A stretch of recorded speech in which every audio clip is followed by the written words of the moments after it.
cast of the hit musical Real Women Have Curves. We're happy to have one of its stars here today, so please welcome the multi-talented Justina Machado.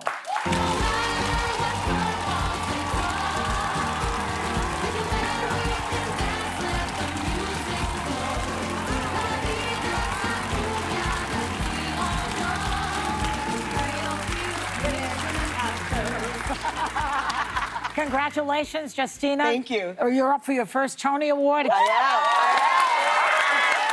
Exciting, right? Oh, it's so exciting because this is like the Olympics of acting. That's right. what the theater is. So it is incredible to be recognized in this way. And the voting's going on right now. Yes, every day until June 6th. So vote for Justina. We're bringing out La Chancleta. Exacto, la chancleta. Well, Justina, this story is about an immigrant family who struggle to make ends meet at their sewing factory and have to come to terms with their youngest daughter wanting to pursue her own dreams in college. So you play the mom, Carmen, but I heard this role is full circle for you. It is. In Chicago, I'm from Chicago, and I originated the role of Anna when I was like in 92 or 93 at Victory Gardens Theater. And that's where I actually got my Actors Equity card. Wow. Doing that. So I had originated that role, and now I'm playing the mom. Oh, that's amazing. Crazy, yeah. Wow. And as you know, I went to see the show with a bunch of Latina friends of yours, your hermanas, and I love this show so much. We all left there with our little Latino hearts just bursting with pride over you and the show. It's funny, it's got incredible music, but it also shows a lot about what the immigrant experience is like in this country. And there's a particular moment in the sewing factory where ICE agents are pounding on the doors, and there's a raid, and everyone is terrified. And why has it been important to show this in this production right now? It's so sad because it hasn't changed, because this was written in 1987, and this was a play that Josefina Lopez wrote, and this was her experience growing up in Boyle Heights, undocumented. And I mean, as we know what's going on right now, it's so timely, it's so relevant. Our people are being villainized, you know, being taken, even without due process, with all of these things, and there's not a lot of people speaking up about it, and it's really sad, and it's heartbreaking. And one of the things that when we see on stage, people that come to see the show feel seen and they feel heard. And that's important. And know that they're not alone. Well, Justina, there's another moment in the show that's show-stopping, where all the women on stage strip down to their underwear. Oh, God. And it often gets, it's powerful. It gets a standing ovation many nights. What is that like to do? Well, Anna, you tell me. She's like, girl, I would nenever take my clothes off. Oh, wait a minute, though.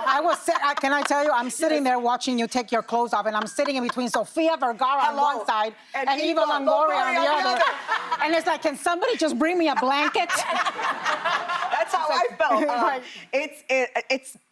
It's a very powerful moment, and the people love it, the women love it, the men love it, the audience loves it.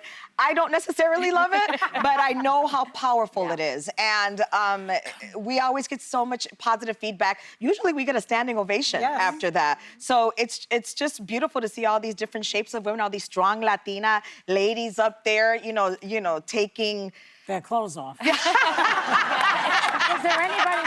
Were any actresses there say, I'm not doing that? Did anybody say I'm not doing it? No, they all went along. The show must go on. Did you not hear it? In the show, your character struggles with letting her own daughter go away to pursue her dreams. And you grew up in Chicago, as you mentioned, with your parents, who are from Puerto Rico. Could you relate to this? How did they take it when you told your parents, I want to go be an actor?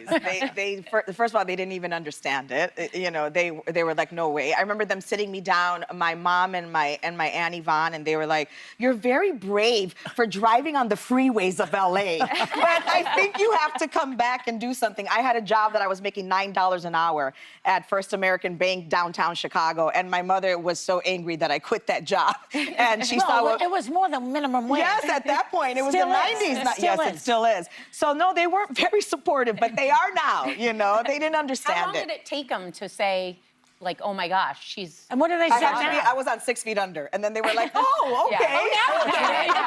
She can do this. She's on a show. Yeah.